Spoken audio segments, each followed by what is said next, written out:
Sejam muito bem-vindos e bem-vindas. Você está no nosso podcast Aprender a Vida Inteira, que traz muitos conteúdos de educação para todas as áreas, saúde e psicanálise, sempre através de especialistas renomados que nos ensinam muito.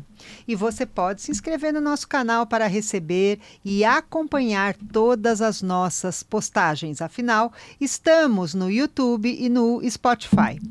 O nosso tema de hoje traz um assunto que todos precisam aprender, mas especialmente o público feminino. Episódio Investimento é coisa de mulher? E está conosco ela, que é CFP, pós-graduada em administração pela FAAP e atua há 32 anos, gente, na área comercial do mercado financeiro, com especialização e investimentos. Roberta Deonero, muito bem-vinda aqui Sil. Ao Aprender a Vida Inteira. Muito obrigada. E eu já vou avisando que eu vou aprender muito com você, porque esse é um tema que ficou muito separado da nossa vida, né? Mas aqui, Roberta, a gente, antes de aprendermos com as pessoas, a gente gosta de conhecer um pouco da sua história de vida, do seu percurso, porque você não desistiu do mercado financeiro. Não, eu fui bem resiliente. Mesmo com esse sobe e desce que tem no país e no mundo, né? Então, conta como que você chegou, como é a sua história, né? Sendo mulher, inclusive, dentro da parte de investimentos. Bom, Sil, primeiro eu quero agradecer a oportunidade de estar aqui, agradecer o seu convite. Honra para nós. Imagina, o seu convite foi incrível. Eu estou bem contente de estar aqui e ainda poder dividir alguma coisa do meu conhecimento e da minha história, assim, para as pessoas que estão nos assistindo.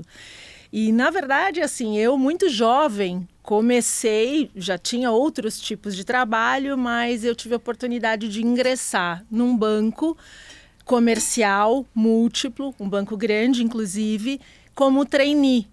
E aí, como trainee, eu tinha 19 anos, eu tive a oportunidade de passar por várias áreas dentro do banco e por 6 meses. Então, você conhece a área de crédito, você conhece a área de compliance, você conhece a área comercial, a área de investimentos. E aí, assim, a área ao qual eu mais me identifiquei foi a área comercial. Então, assim, como eu era muito jovem, eu fui para a área comercial e daí eu comecei a aprender. Na época, os investimentos ainda eram muito restritos, porque nós tínhamos poucas oportunidades de investimentos, mas era o que tínhamos. E daí, claro, eu comecei a aprender esse mundo de investimentos e comecei a me entusiasmar e a me interessar bastante por essa parte. Fora adquirir algumas habilidades, especialmente comerciais, com pessoas, porque você lidar com pessoas e ainda cuidar dessa parte que a gente chama que é uma super vaidade, que é o dinheiro. Que é o sonho também, né? Porque pelo dinheiro você consegue comprar sua casa, montar sua empresa, enfim, viajar, né? Ter seu carro. Eu costumo dizer que assim, né? O dinheiro, ele tem que ser preservado, porque o seu risco, ele sempre está no seu negócio, na sua profissão ou em alguma outra coisa que você esteja. E aí, assim, eu iniciei a carreira nesse banco, eu fiquei alguns anos nesse banco. Fui convidada para ir para um outro banco, que é um banco que também não existe mais, aliás, são bancos antigos, né? Isso faz algum tempo. E aí, nesse outro banco, eu também tive a oportunidade de atuar na área comercial, mais voltada também a investimento, que me fez adorar ainda um pouco mais. Porém, nessa época, não existia muita obrigatoriedade de você ter alguma especialização na área de investimentos. Certo. Bastava você ter habilidades comerciais para se falar sobre o tema com os clientes. E hoje você tem, porque você se autodenomina, né, CFP. CFP. O que significa isso, para o público entender? CFP é uma certificação internacional que se chama Certified Professional Financial. Tá. Ao contrário, desculpa, Certified Financial Professional. Okay. É uma certificação internacional que te dá autonomia de você atuar no mercado financeiro com um certo segmento de investidores. Quer dizer, te dá uma autoridade nesse sentido. Autoridade. Inclusive, é uma marca registrada, como se fosse um CREA, uma Ordem dos Advogados, uma OAB. Então, eu uso essa marca, eu posso usar, e eu tenho o que a gente chama de educação continuada, que para você manter a marca, você tem que estar sempre se atualizando. Essa certificação, ela independe da instituição financeira, é uma certificação que a gente faz de própria vontade para poder ter oportunidades de carreira profissional, de trabalhos e nesse nível. Certo, né? Certo. Então, enfim, e aí só concluindo a minha trajetória profissional, e aí esse banco quebrou, era um banco carioca, na época um banco pequeno, esse banco quebrou, e aí eu tive a oportunidade de passar alguns anos fora do país, onde eu fui especializar, aperfeiçoar meu inglês, que também era importante para a minha profissão, e quando eu voltei para o Brasil, ainda na área financeira, retomei num banco internacional, que foi muito importante para mim, que aí a gente, além de estudar o mercado financeiro local, a gente começou a estudar o mercado financeiro internacional. Quer dizer, foi abrindo muitas possibilidades, não é? Abriram as possibilidades, eu comecei a gostar mais ainda, me interessar, porque assim, quando a gente fala de investimento no Brasil, investimento no exterior, ele tem uma grande diferença, porque aqui nós somos um pouco mais fechados, um pouco mais limitados. Lá fora, o mundo é muito mais extenso do que o mundo aqui dentro. E daí, assim, por causa disso, eu fui me aperfeiçoando, fui gostando, fiz essa certificação que é o CFP, e daí eu tive outras oportunidades profissionais, o que me trouxe a manter a minha resiliência, passar por todas as crises que tivemos, porque, claro, né, é muito fácil você falar de investimento quando o mercado está muito calmo, mas quando o mercado não está, fica um pouco mais difícil. Fica um alvoroço, não é? Alvoroço. Agora, Roberta, por que a gente precisa investir? Porque eu digo que o Brasil passou pela geração, o Brasil inteiro, né? Vamos falar assim da população brasileira, passou pela geração poupança. Né? Então, só se falava em poupança. Claro. Quando você escuta as pessoas, né, especialmente os mais idosos, era aquela geração ter a poupança. Hoje, você vê mesmo pessoas que têm uma condição econômica não tão favorável, estão falando em investimento. Sim. Então, por que a gente precisa investir? Olha, Silmara, primeiro, a gente precisa investir porque dinheiro parado não dá resultado. Então, assim, nós viemos de uma geração que existia um problema, que é assim, a gente tinha preocupação de proteger o nosso dinheiro da inflação, porque viemos de uma cultura lá atrás que a inflação era muito alta. Sim. Então, hoje, se você não investe, o seu dinheiro perde valor e você perde o valor de compra. Então, é importante você investir para que o seu dinheiro seja corrigido pela inflação. Esse é um dos principais, das principais razões, mas é lógico que o investimento faz com que você atinja os seus objetivos, o investimento te dá independência financeira, você consegue projetar a sua vida de uma maneira mais tranquila. A gente precisa sim pensar a prazos médios, a prazos longos, para que a gente possa ter a nossa tão sonhada independência financeira. Né? A independência financeira, ela, além de nos trazer essa flexibilidade de poder fazer as coisas, ela também nos traz saúde mental, porque é importante que você tenha tranquilidade para tomar as suas decisões. Né? Quando você tem reservas, você consegue ter um pouco mais de habilidade para fazer isso. Então, acaba sendo melhor. E agora, assim, né, o nosso tema, ele traz também a mulher, porque o investimento era muito, ficava muito, né, na arena dos homens, né? Tanto Sim. é que a gente vê mais investidores ou planejadores financeiros homens do que mulheres. Você também foi adentrando um mercado que era muito masculino, não é, Roberta? Sim. Como é que é a mulher nessa história toda? Me situa a mulher, nós mulheres, né? Porque Sim, nós mulheres, claro. Se a gente falar de passado, né, Silmara, a gente fala que era muito muito comum ser uma responsabilidade exclusiva do homem. A mulher, ela sempre foi mais dedicada a tomar outras responsabilidades na casa. Eu já vivi muitas situações de mulheres que perderam os seus esposos em algum momento da vida e foram obrigadas a tomar a rédea das coisas num momento que não tinham muita preparação. Então, assim... Quer dizer, estavam debilitadas emocionalmente, claro, não conheciam essa questão do mercado financeiro e aí precisavam resolver a vida e não davam conta. Exatamente. E aí, assim, às vezes... Claro, porque também você tem o momento do luto, você não tem muita emoção, a sua emoção está super abalada para você tomar as decisões corretas. Até porque, às vezes, a pessoa não sabia nem o que o esposo tinha, nem como tinha, então isso é muito comum. Então é lógico, a mulher, hoje em dia é diferente. Existem estatísticas que mostram que as mulheres investem ainda muito mais do que investiam no passado. Que ótimo isso, né? Muito Quer dizer, bom. Uma evolução do processo. É uma evolução muito importante e assim, a independência financeira, porque assim, independente do tipo de situação que você viva na sua residência, às vezes o casal gosta de manter um patrimônio em conjunto, mas é importante que você tenha planos, objetivos financeiros que sejam independentes, para que você tenha lá na frente, você consiga alcançar esse equilíbrio. E você tem que se planejar, sem dúvida nenhuma. A mulher, ela pode e deve fazer isso, como ela tem começado a fazer muito mais do que fazia no passado.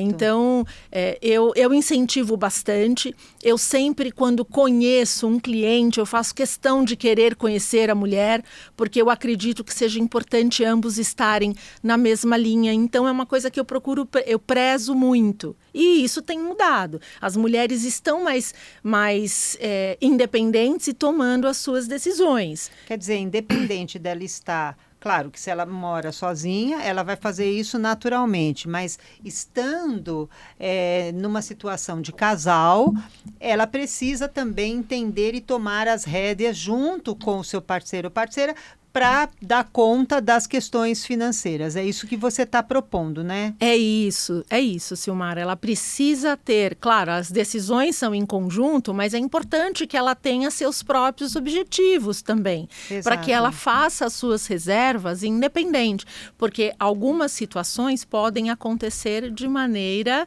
inesperada, que são fatos sazonais. Quer dizer, pode haver uma separação, uma viuvez, e de repente essa pessoa está completamente desprovida de informações, de condições, de conhecimentos, não é, Roberta? Sem dúvida nenhuma. Agora, quando a gente começa... Você é uma planejadora financeira, né? Uhum. O que é uma... Me explica o que faz uma planejadora financeira? A planejadora financeira, Silmara, ela olha o cliente, olha o investidor de uma maneira um pouco mais global. Então, eu não vou olhar só para o seu dinheiro. Eu vou entender o seguinte: qual é o seu momento de vida? Quais são as suas despesas fixas hoje? Quais são os seus objetivos de curto, médio e longo prazo? Se você é casada, se você tem filho, quanto tempo você tem responsabilidade com a educação dos seus filhos? A gente olha o todo, analisa o todo, para ajudar, primeiro, ao cliente, ao investidor, conseguir equalizar suas contas. Por quê? É muito comum, Silmara, aqui a gente está falando especificamente de investimentos, que eu acho muito importante, mas também existe o outro lado. Há pessoas que gastam mais do que ganham. Então, na minha profissão, eu também ajudo esse investidor a equalizar as suas contas, para que ele consiga se planejar para começar a investir. Né? Então, a gente também fala de sucessão patrimonial, que é um tema extremamente importante. A partir do momento que você tem filhos, você tem sucessão. Você tem dinheiro, você tem sucessão. Você tem um imóvel, você tem sucessão. Então, a gente já faz esse planejamento para equalizar e para diminuir as despesas que você vai ter no curto e no médio e no longo prazo. Então, essa ideia. Você planejar. Assim, quando a gente começa, a gente pensa assim, o investidor, ele deve ter no mínimo, 6 meses das suas despesas fixas como reserva de emergência. Às vezes, as pessoas não pensam na reserva imediata, pensam só no longo prazo, mas não é assim. A gente tem que ter uma reserva de emergência que pode ser para uma oportunidade eventual, pode ser para uma situação de emergência, de você ter que gastar um dinheiro que você não vinha contando com isso. E aí a gente faz essa divisão, ajudando a investir e protegendo o capital, especialmente da inflação. E aí, assim, normalmente as mulheres, voltando um pouco para esse tema, elas são mais conservadoras, elas são mais prudentes na hora de investir. E a gente sabe, as mulheres, estatisticamente, elas vivem praticamente 7 anos a mais que os homens. Então, ela tem que ter uma projeção de investimento também para um prazo um pouco maior. E é tão interessante, né? Porque à medida que o mundo vai evoluindo, a gente vai vendo a importância, porque assim, nós somos muito bons para, pelo menos no Brasil, para buscarmos os médicos, né? Agora, à medida que vai evoluindo, eu estou falando porque também minha outra área é a psicanálise, nós estamos buscando o apoio para a saúde mental.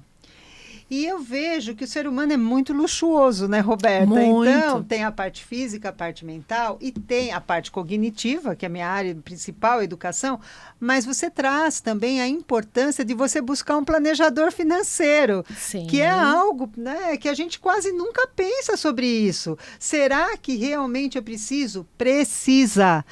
E não vá buscar na hora do desespero. Olha o que ela está trazendo aqui para gente. 6 meses de uma provisão para você ter e depois pensar a longo prazo. Quando se trata de mulheres, as estatísticas dizem que vivemos 7 anos a mais, então não adianta pensar da mesma forma.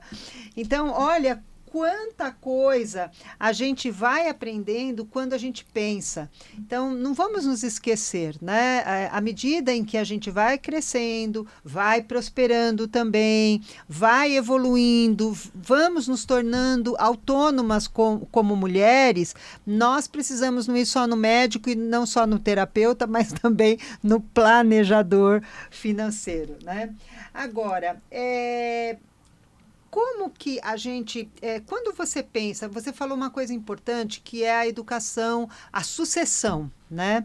Como que você vê para as escolas? É importante ter educação financeira? Eu sei que você é mãe, né? Quer falar um pouquinho do seu príncipe? Ah, mas aí o tempo vai, né? Do seu melhor projeto? Meu melhor projeto, mas é importante, a gente está falando de educação financeira, especialmente nas escolas, né? Porque eu acredito que, assim, a educação financeira, ela vem da casa, mas a escola também deveria ajudar. Hoje não existe uma obrigatoriedade de ter esse tipo de disciplina nas escolas, mas deveria ter. Algumas têm, sim, outras não. Mas por livre opção, Por né? livre opção. Eu procuro ter essa disciplina com o meu filho em casa. Então, eu já conto para ele, olha, você tem esse recurso, você vai guardar isso, você vai... Então, ele já sabe, ele tem 8 anos e ele já tem essa disciplina de dinheiro, que é um exercíciozinho que eu faço com ele sempre. E como que você faz? Você dá uma mesada, você Sim, ensina? Como sim. é que é isso? Para os pais também, Roberta? Eu dou R$10 para ele por semana, R$10 por semana, e falo que ele pode comprar alguma coisa na cantina da escola, mas que ele tem que guardar para a semana seguinte, se precisar, ou para o final de semana. Então, toda sexta-feira ele fala, mamãe, sobrou R$3. Com 8 anos Com ele 8 já faz... anos. Então, eu mostro para ele, eu já abri uma conta corrente para ele, então ele tem uma conta, então... Eventualmente, aniversário, alguma coisa, os avós, alguém quer dar um presentinho, então eu mostro para ele que o dinheiro vai para a conta. Ele ainda não faz os depósitos, sim, mas eu acompanho isso com ele. E ele é super ligado.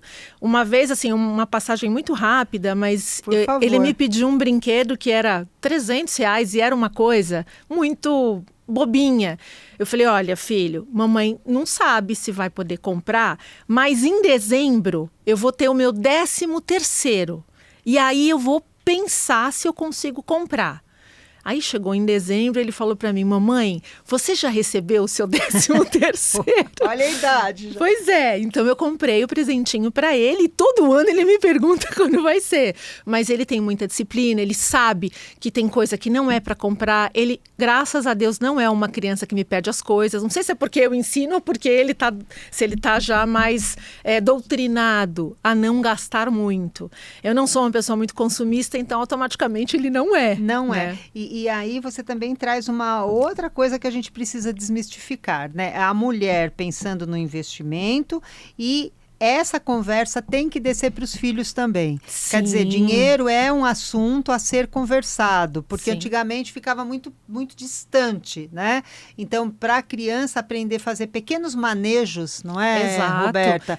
Com o dinheiro, para ela entender isso, né? E porque muita criança também tem esse consumo, porque ela nem sabe, ela nem imagina, tudo vem na mão dela, aí nós estamos falando dos casos das crianças mais abastadas, tudo vem na mão dela e ela não tem a experiência de manejar. Então, se ela tem uma condição melhor, ela pode ter uma mesada maior, mas ela tem que aprender a administrar isso, evitando, né? Porque lá na frente, se ela passa por alguma dificuldade, ela vai entrar num estado de sofrimento, né? Sem dúvida nenhuma. E há muitos adolescentes, assim, que quando já se tornam adultos, que começa a vida adulta já devendo em cartão de crédito, já começa numa situação muito ruim. Então, é muito importante que essa educação financeira comece dentro de casa. Nós pais, nós somos o exemplo dos nossos filhos. Então, a gente também precisa, não adianta também ensinar para a criança e fazer diferente. Claro. Porque ele percebe, porque ele está te acompanhando, né? Com certeza. Então, eu acredito que sejam duas coisas muito importantes. A educação para a criança dentro de casa e também nas escolas. Inclusive, existe uma estatística aqui, por exemplo, na Finlândia, que eles têm educação financeira na escola, os adultos, após a adolescência, eles são muito mais responsáveis financeiramente. E bem-sucedidos economicamente. Bem-sucedidos. Outra coisa que eu acho importante é que você tem que dar responsabilidades para os seus filhos, independente da idade. Porque ele tem que entender qual é a responsabilidade de chegar e poder ajudar. Já aconteceu comigo também. Olha, mamãe, eu quero pizza. Mamãe, não tem dinheiro. Ah, mas eu tenho, mamãe, eu te empresto. Aí eu desci, peguei a pizza, voltei e falei, filho, você não acredita, era promoção. Hoje eles estavam dando. E devolvi o dinheiro para ele. Então, assim, é uma maneira da gente educar, da gente ajudar. Exatamente, né? Exatamente. Agora, Roberta, trazendo assim um pouquinho desse seu conhecimento, como é que estamos em termos de Brasil, juros, né, atualmente? Porque hoje está tudo muito volátil, né? Então, eu falo que o futuro já não é mais o que era antigamente, como dizia aquela música. Mas, assim, como é que está? Eu quero investir, como que está as minhas possibilidades, juros, como é que está isso no Brasil? Inflação vai chegar, não vai chegar? Quais são as previsões? A curto prazo, obviamente, né? Claro. Hoje no Brasil, nós estamos num patamar de juros bastante altos, né? Uhum. Então, a taxa de juros hoje no Brasil, ela é 13,25% ao ano, o que significa que se você quiser fazer um investimento conservador, com um valor mínimo que seja, que a partir de R$30, você consegue fazer um investimento conservador, através, por exemplo, de títulos públicos do governo. Então, você sabe que se você investir esse recurso em janeiro, depois de um ano, hoje você vai ter um retorno de 13,25% no ano. Então, se a gente considera 13,25% por 12 meses, eu estou falando que o meu retorno ao mês vai ser acima de 1%. Né? Esse é bastante. Nós estamos vivendo essa taxa de juros mais alta. Por quê? Porque nós temos um problema sério no Brasil, que é em relação ao ajuste fiscal. Hoje o Brasil, que a gente está falando aqui, o Brasil ele gasta muito mais do que ganha. Então, nós temos um déficit no Brasil. Por essa razão, como não existe responsabilidade fiscal e as medidas adotadas atualmente não são tão severas, que mostrem cortes de gastos, o nosso risco país sobe e aí por isso que a taxa de juros também sobe. Então, taxa de juros sobe, risco país sobe, taxa fica mais alta. Para esses investidores que gostam de título público, de CDB, que são os investimentos mais tranquilos e mais conservadores que tem, nós estamos numa situação confortável de retorno, porque 13% é muito interessante. Agora, qual é a inflação embutida nessa taxa de juros? Hoje, a nossa inflação é perto de 5%. Então, o nosso juro real de 5 para 13 já é um juro de 8%. Então, a gente está pensando que é 13, mas não é. Só que não, né? Só que não. Né? Então, assim, nosso juro real ele é 8%. Por quê? Porque você tem uma inflação de 5%. E, assim, o governo ele sobe juros também porque a inflação vem sendo pressionada. Hoje, a gente tem muitos incentivos do governo em vários tipos de auxílio que injetam muito dinheiro na economia. Então, você tem um gasto maior, uma pressão inflacionária que faz com que a taxa de juros suba. Então, assim, crises nós sempre iremos viver. O mercado financeiro ele é muito cíclico. Então, assim, investir no momento que a taxa de juros está muito alta, apesar da situação econômica estar um pouco desfavorável, ainda é atrativo, porque você consegue proteger seu capital e ter um retorno financeiro interessante. Por outro lado, há quem procure investimentos mais agressivos, bolsa de valores, fala-se muito hoje sobre criptoativos, mas para investimentos conservadores, que são muito importantes, dá para se ter retornos interessantes. E assim, para quem está começando, você pode ter uma conta no banco que for, você pode comprar um título público a partir de R$30. E assim, uma coisa que eu queria falar, mais importante do que o valor que você investe é a disciplina de investir todos os meses. Então, que é uma coisa muito difícil, especialmente muito difícil. No Brasil, né? E principalmente, a gente falou dos jovens, quando você inicia, quando você, no seu primeiro emprego ou na sua primeira mesada, o importante é ter essa disciplina mensal. Às vezes, se você não recebe mensal, que seja trimestral, mas você tem que ter a responsabilidade de separar aquele valor, independente do montante, como se fosse uma despesa. Porque se você investe R$100 por mês com 20 anos e R$500 por mês com 35, você vai acumular muito menos recursos. Então, a disciplina, o mensal, o valor que você vai contribuir com você mesmo é muito importante. Quer dizer, inserir no seu planejamento mensal, da mesma forma que você paga a conta de luz, por exemplo, o condomínio, inserir o investimento. É isso que você está... Exatamente. Porque as pessoas falam, quando eu tiver, eu vou. E vai comprando, gastando e nunca tem. Então, a ideia é que isso faça parte do cotidiano. Claro. Como as outras contas também, Essa palavra é muito importante, Silmara. Quando eu tiver. Na verdade, não é quando eu tiver. Você cria a oportunidade de ter. Então, é justamente isso. Cria-se uma despesa de investimentos que seja mensal. Inclusive, tem bancos que fazem o investimento automático na sua conta todos os meses, para você perceber, para você não ter que tomar a decisão de ir lá e investir. Então dá para fazer isso e é muito importante que seja desde o início. Quanto antes começar a investir, muito melhor. Porque tem que trabalhar, não dá para viver como se não houvesse o amanhã, como a gente estava falando, né, de outra música, mas assim, o quanto que a gente precisa ter recursos para as emergências e para a vida futura, né, quando você deixa de trabalhar ou quando você ter isso tranquilo na sua vida, né? Sem dúvida. Roberta, o brasileiro está investindo mais fora do Brasil? Um pouco mais. Inseguro? Inseguro? Ele está mais inseguro e por isso está inseguro, claro. Ele está um pouco mais desconfortável, porque assim, nós temos hoje o dólar, ele ainda que caiu um pouco, mas ele está perto de 5,70 de real. Então, a nossa moeda, ela desvalorizou bastante, principalmente pelo cenário que nós estamos vivendo hoje desse risco fiscal.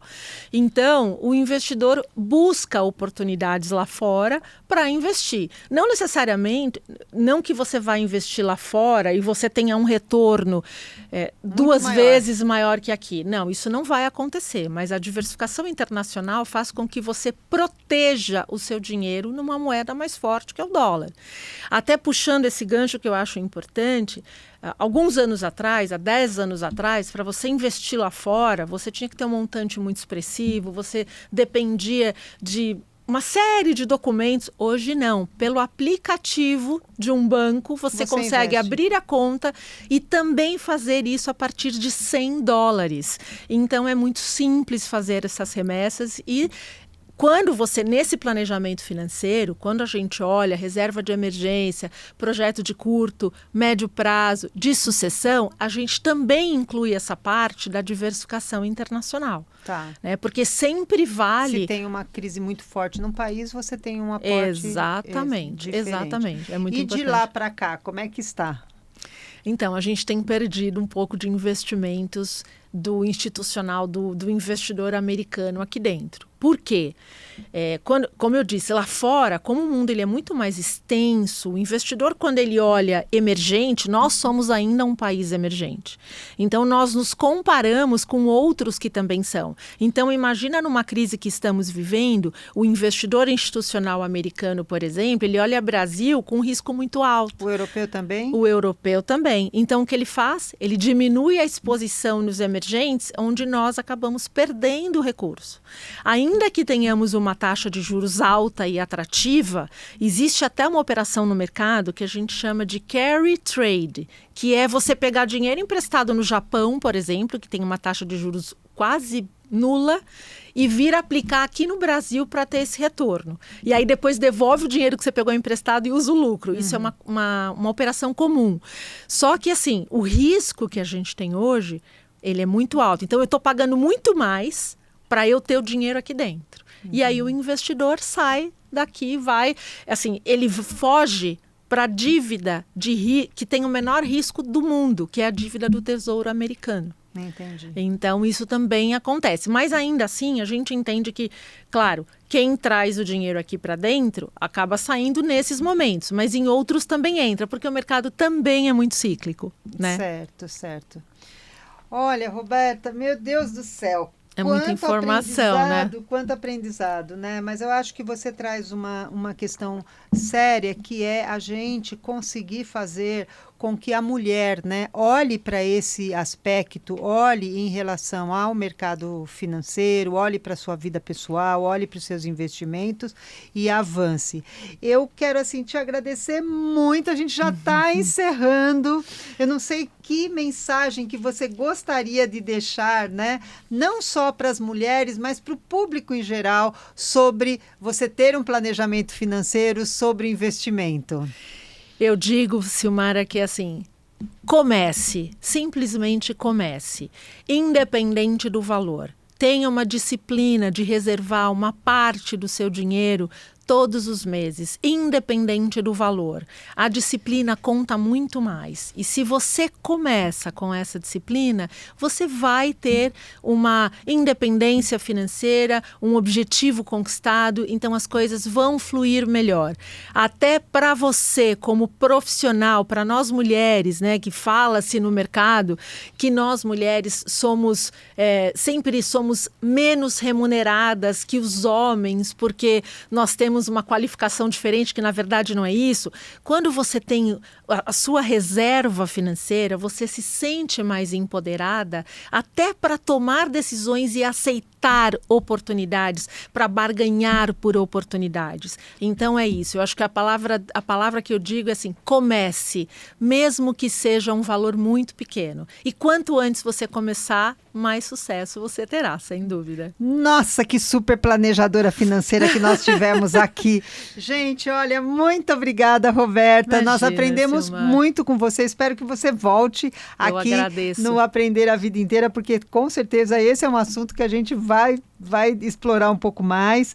E eu queria te dizer que a gente tem uma metáfora que simboliza o nosso podcast, que é esse chale, para que você se sinta assim muito acolhida, para que você, que foi tão solidária em compartilhar seus conhecimentos, continue, né? E se sinta também aquecida pelo amor que circula aqui nesse espaço. Muitíssimo obrigada. Muito obrigada, Silmara. Muito obrigada, querida. Será muito útil.